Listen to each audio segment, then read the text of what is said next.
Bismillahirrahmanirrahim. Tawadhu dan bijaksana, yakni wa ibadur rahmanil ladzina yamshuna 'alal ardi hauna wa idza khatabahumul jahiluna qalu salama. Hamba Allah yang Maha Pengasih adalah mereka yang berjalan di muka bumi dengan tawadhu, dan kalau ada orang jahil, bukan jahil, yakni orang yang jahiliyah. Ada orang jahil menyapa mereka. Biasa karakter orang jahil seperti apa? Memaki-maki, berteriak-teriak, kata-kata kotor, kata-kata kasar. Itu ciri-ciri dari orang-orang jahil. Apabila ada orang-orang jahil yang menyapa mereka, mereka mengucapkan qalu salamah, ucapkan perkataan-perkataan yang baik. Bisa nggak teman-teman sekalian? Ada orang datang marah-marah nggak jelas, caci maki, fitnah, atau kata-kata sumpah serapah yang menyakitkan hati kita, qalu salama, kita tidak balas dengan kalimat yang serupa. Allah menyuruh kita karakter orang-orang yang beriman. Ini nggak mudah loh. Mudah nggak kalau ada orang yang mengajak kita untuk bertengkar, kemudian qalu salama, kita nggak ladenin kalimat-kalimat buruk tersebut, kata-kata kotor, kata-kata jahat, kita tidak meladeni. Mudah nggak kira-kira teman-teman sekalian? Ibu-ibu yang sudah menikah aja, kalau suami lagi ngomongnya macam-macam, tahan mulutnya. Mudah nggak ibu-ibu sekalian? Susah ya. Masalahnya perempuan-perempuan ini kadang kalau lagi bertengkar dikit-dikit, adalah perempuan di luar sana, di sini semuanya solehah luar biasa. Ceraikan saya, pulangkan saya ke rumah orang tua saya, dikit-dikit cerai gitu kan. Kalau ada wanita yang marah, dikit-dikit kalimatnya cerai, dikit-dikit cerai, dibalas kalimat-kalimat suaminya, jadi semakin panas. Untungnya sejuta kata cerai yang ibu keluarkan tidak bermakna apa-apa. Makanya Allah tahu mungkin ya perempuan-perempuan kadang suka baper, jadi talak itu ada di kata-kata suami. Atau ibu-ibu di tengah jalan terserempet mobilnya, motornya, terus ibu-ibu marah nggak? Teman-teman marah nggak? Dasar kamu ya, gitu nggak? Atau yang di kepala kita, oh mungkin dia buru-buru, anaknya mungkin sakit, oh mungkin dia buru-buru, anaknya mungkin perlu dengannya, atau seperti itu. Jadi ternyata ciri orang yang yang dimasukkan oleh Allah sebagai golongan hamba Allah yang masuk ke dalam surga, dia adalah tawadhu. Apa bedanya kita dengan orang tersebut kalau kita membalas dengan kalimat-kalimat buruk yang serupa? Termasuk juga sosial media. Dan juga setiap kali ceramah, saya juga selalu dipesankan, jangan ada ujaran-ujaran kebencian ya Mbak Oki. Siap, kayaknya nggak ada insya Allah dalam ceramah saya ujaran-ujaran kebencian insya Allah. Jadi begitulah teman-teman sekalian, kita diminta untuk menjadi orang yang qalu salama, ucapkan perkataan-perkataan baik dalam setiap keadaan apapun. Ada nggak yang sia-sia dalam sebuah kelemah lembutan? Terkadang kelemah lembutan bisa mengademkan sesuatu yang membara, yang harusnya terjadi pertengkaran yang besar. Kalau kita qalu salama, bisa membaikkan keadaan. Betul nggak teman-teman sekalian? Atau ada yang mengatakan kalau ada api jangan dibalas dengan api, dengan air. Dan itu hanya bisa dilakukan oleh hamba-hamba Allah yang tawadhu dan bijaksana. Orang-orang yang tidak ingin terjadi adanya pertikaian yang luar biasa. Jadi ini pernah terjadi pada cicitnya Rasulullah, namanya Sayyidina Ali Zainal Abidin. Beliau pernah tidak berbuat kesalahan apa-apa, tiba-tiba ada orang yang caci maki beliau luar biasa, sampai para sahabat-sahabat hendak memukul orang tersebut. Ali Zainal Abidin mengatakan, tenanglah wahai sahabat-sahabatku, apa yang dia ucapkan kepadaku hanya sedikit saja keburukan yang mungkin dia tahu tentang saya, sementara keburukan saya jauh lebih banyak yang Allah sembunyikan yang dia tidak tahu. Jadi untuk apa saya harus marah kepadanya? Karena keburukan saya jauh lebih banyak, dia nggak tahu siapa sesungguhnya diri ini, jauh lebih buruk. Seperti apa yang dia sangkakan, saya jauh lebih buruk daripada itu. Begitulah teman-teman sekalian, itu melatih kita menjadi jiwa-jiwanya tawadhu.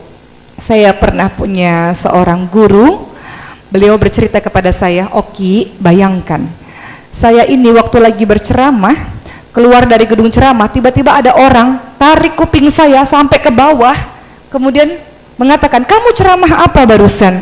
Dengan kalimat yang tidak benar dalam menafsirkannya. Ditarik kupingnya sampai ke bawah, Bu, di depan orang banyak. Padahal beliau karate ban hitam, beliau bisa pukul orang itu. Tapi apa yang beliau katakan, beliau diam saja.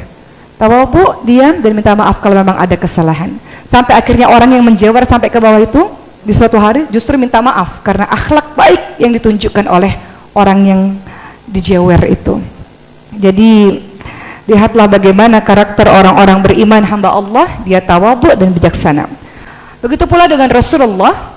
Pernah Rasulullah diperlakukan tidak baik dengan orang Yahudi karena orang Yahudi hendak menagih hutang kepada Rasulullah.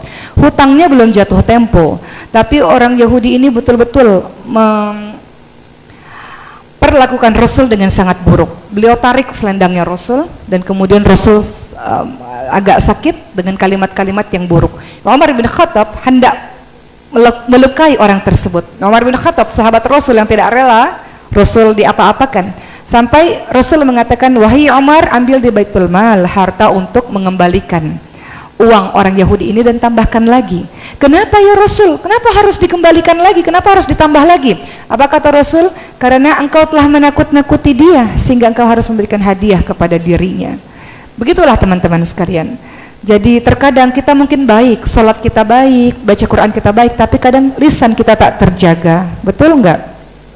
Makanya Rasul katakan apa ketika ada salah seorang sahabat mengatakan, Rasul, dia ini ahli ibadah, sholatnya bagus, mengajinya bagus, ibadah kepada Allah bagus, tapi lisannya menyakiti hati tetangganya. Apa kata Rasul? Dia adalah ahli neraka. Ibadahnya nggak berefek apa-apa kepada lisannya. Begitu pula dengan kita teman-teman sekalian yang mengaku jilbabnya sudah sempurna, alhamdulillah, taklimnya di mana-mana, alhamdulillah. Maka langkah berikutnya adalah yang harus dijaga adalah lisan. Kalau ada orang jahil itu apa sih? Bodoh. Jahil itu bodoh. Kalau ada bodoh itu apa sih? Orang yang tidak tahu. Mungkin dia tidak tahu karena mungkin belum ada pendidikan agama pada dirinya. Mungkin dia orang tidak tahu sebab dibesarkan di tengah keluarga yang tidak dekat pada akhlak yang baik misalnya. Ketika ada orang jahil menyapa, qaulu salama, ucapkan kalimat-kalimat yang baik. Kita sebagai orang yang tahu, sebagai orang yang belajar, sebagai orang yang sehari-hari baca Quran, perkataannya adalah qaulu salama. Perkataannya adalah perkataan yang baik. Kata Rasul, "Man kana yu'minu billahi wal yaumil akhir falyakul khairan aw liyasmut." Barang siapa yang beriman kepada Allah dan hari akhir, hendaklah dia berkata yang baik atau dia diam. Susah enggak tuh? Susah. Rasanya pengen keluar nih mulut, enggak apa-apalah, ngomongnya di hati aja. Tahan betul-betul lisan kita. Maka ciri orang yang tawadhu seperti apa kawan-kawan sekalian? Mereka akan senantiasa memandang rendah dirinya sendiri. Teman-teman bertemu dengan teman-teman lainnya memandang rendah. Misalnya teman-teman bertemu dengan, contohlah siapalah, tukang sapu di jalanan.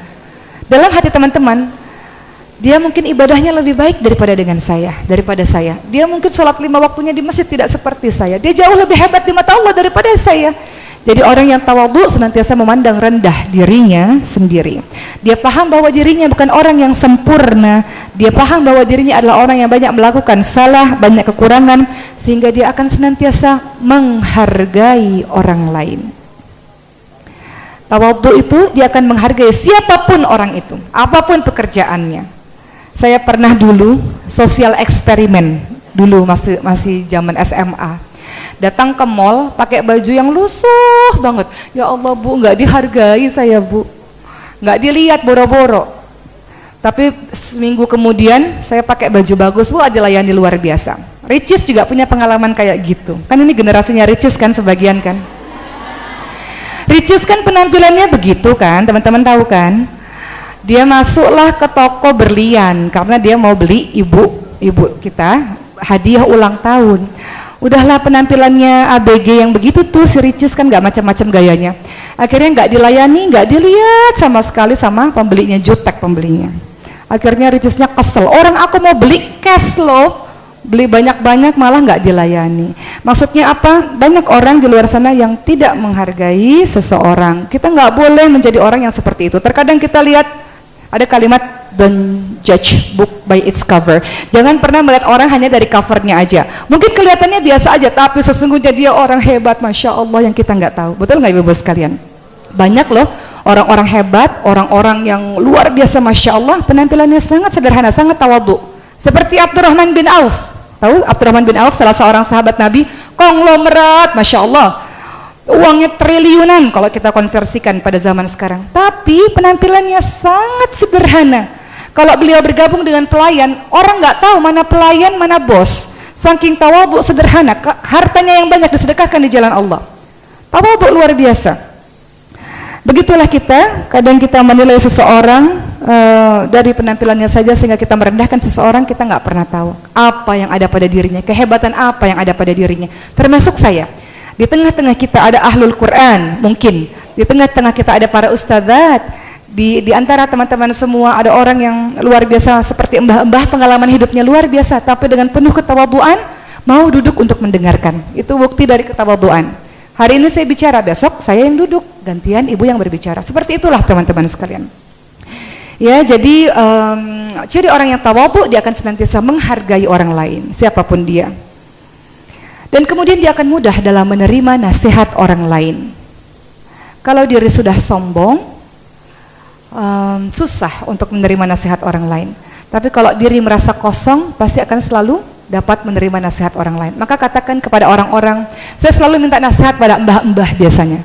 Mbah, apa sih rahasianya mbah? 70 tahun masih seger, masih kuat. Selalu saya tanya begitu, dan ujung-ujungnya saya akan mengatakan, tolong nasihati saya mbah, nasihati saya. Kayak tadi tuh, masjid sebelumnya saya bertemu dengan takmir masjid, tolong nasihati saya pak, nasihati saya, karena saya tahu beliau pengalamannya luar biasa, Masya Allah, pengalaman hidupnya, sehingga kita perlu nasihat dari orang-orang. Begitulah teman-teman sekalian.